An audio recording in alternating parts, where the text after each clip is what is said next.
"Brother, where are you going so late?"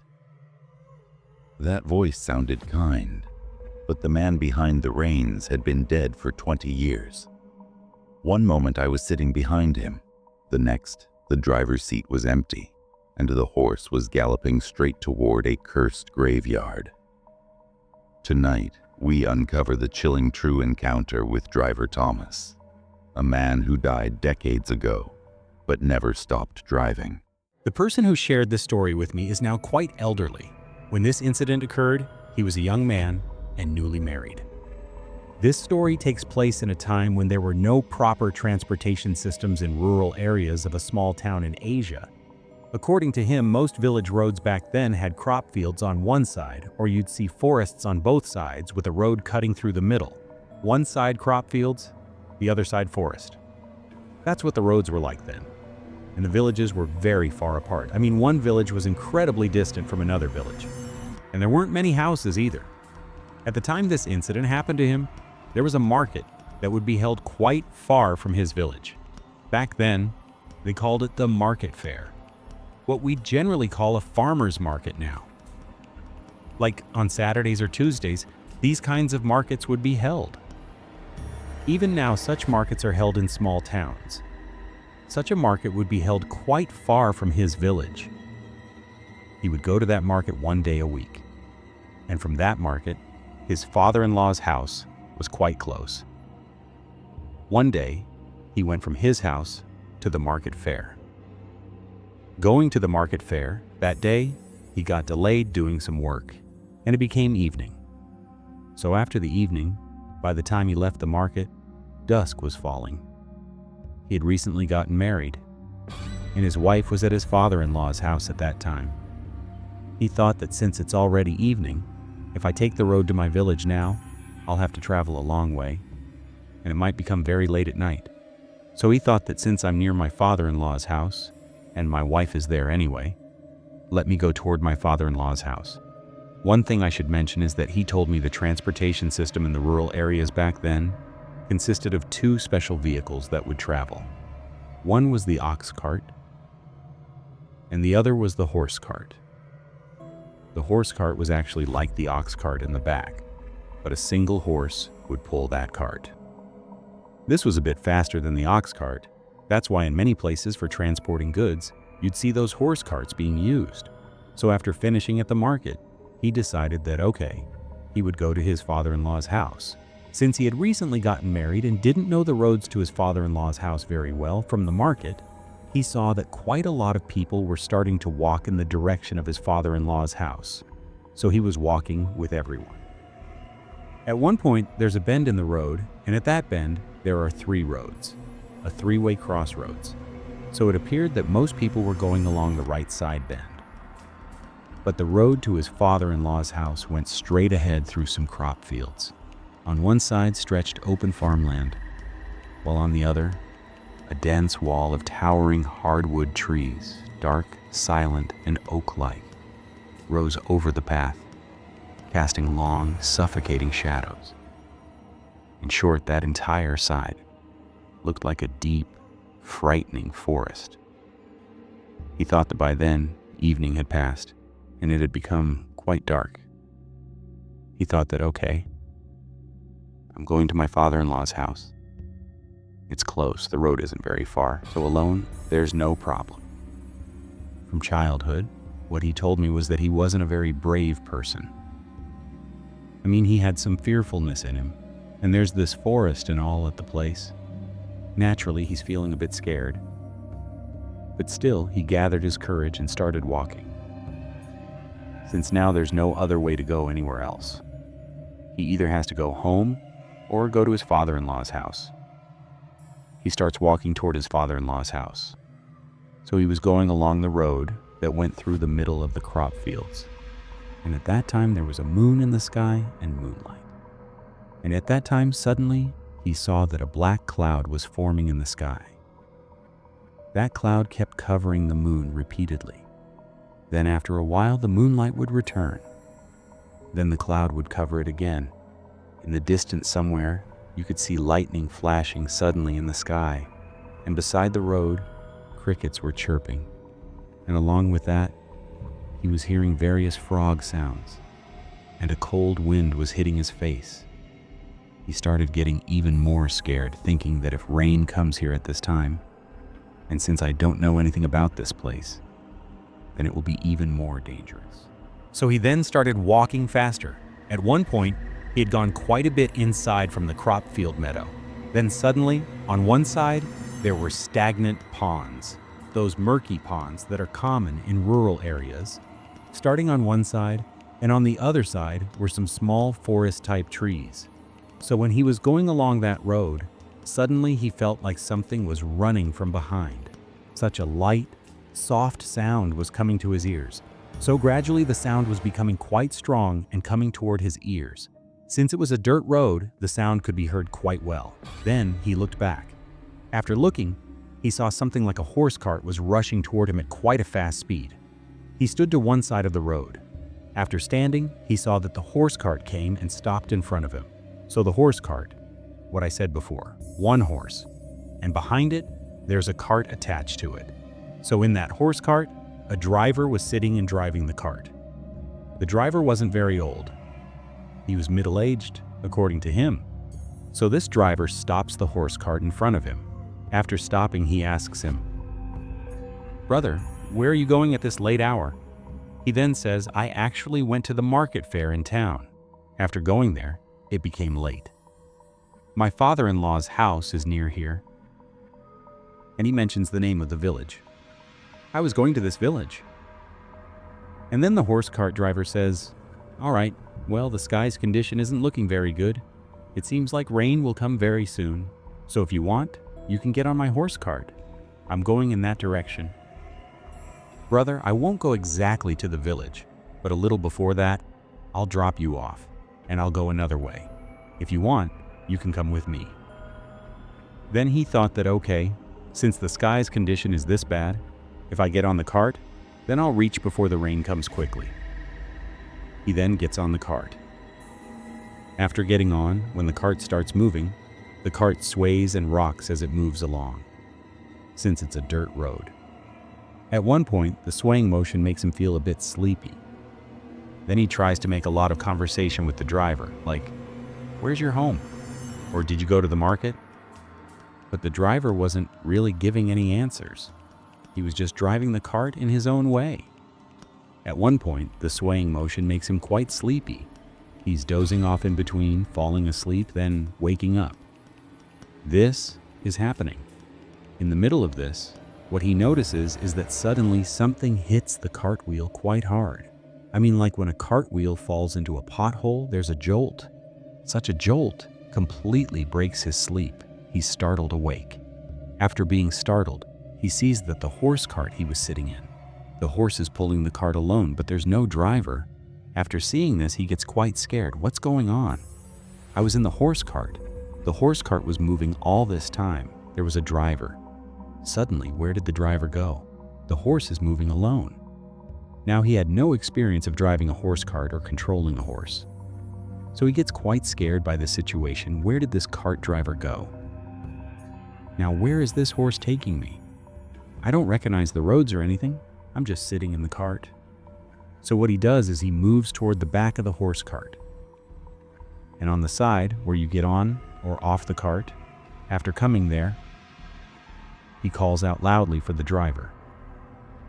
He sees that there's no sign of any person anywhere. The horse is going alone. When he starts calling out, he notices something unusual. The horse is no longer on the road. Off the road, into what looks like small grassy fields, or through the type of small trees that grow in forests, knee-high undergrowth and such. Through such a jungle, the horse cart is then racing.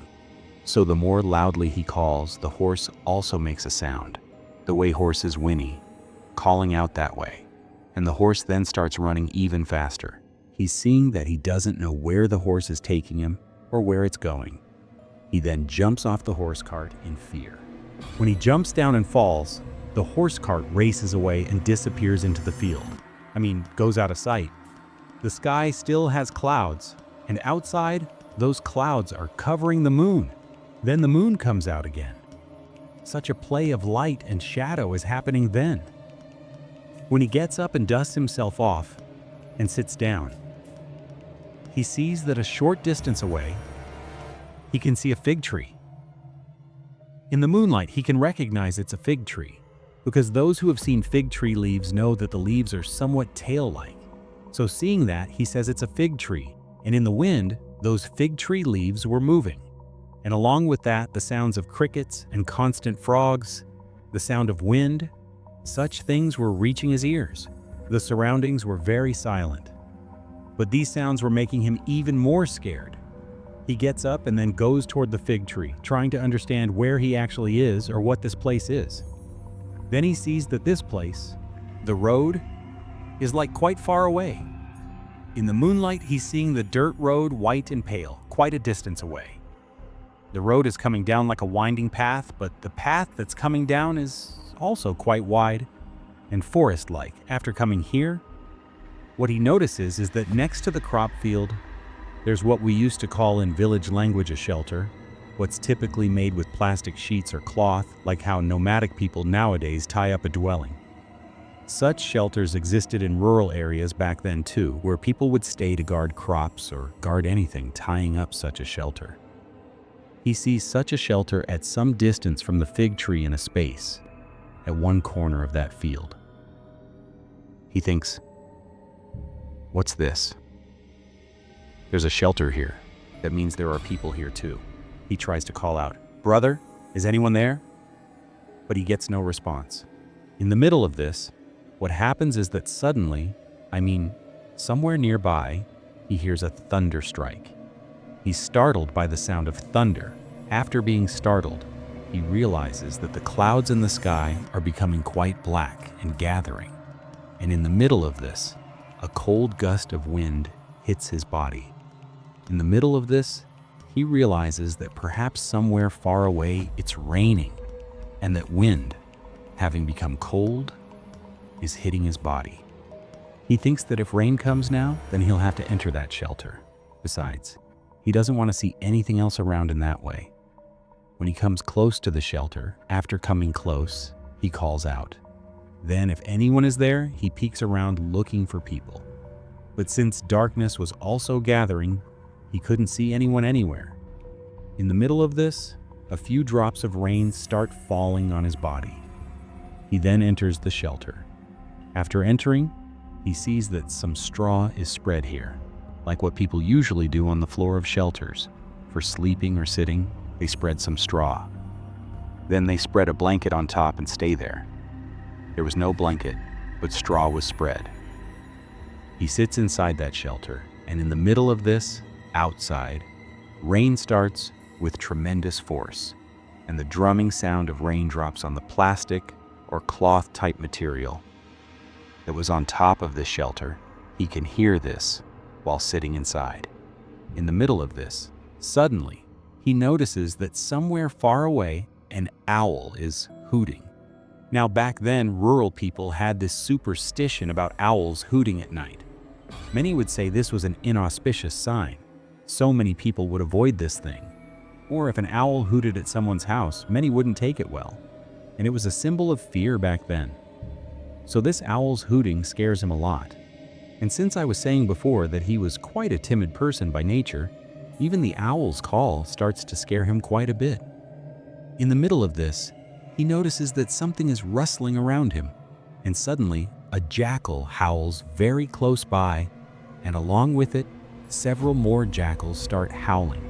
So the owl's call, the sound of the owl's wings flapping, is happening, and it's hooting even more mournfully somewhere nearby. At these sounds, he becomes quite scared. What's actually happening here? In this rain, jackals are howling like this, and again the owl is hooting. This seems like a very frightening thing to him, that they shouldn't be out in this rain. He then puts his head out from inside the shelter to look. Outside, it was quite dark then. In the middle of this, he notices several times that outside, lightning is striking, and with it, the flash of electricity is happening in between. When he puts his head out to look, suddenly, in that flash of lightning, he sees that several hands' distance away from his shelter, beside that fig tree, something white is standing there. He suddenly sees this for a few seconds and becomes quite scared and thinks that perhaps it's a trick of the eyes. He's seeing something suddenly in the light. In the middle of this, again, he notices after some time that lightning strikes again. And I mean, in that light, he sees clearly. He clearly sees that no, some completely white form is standing there under the tree.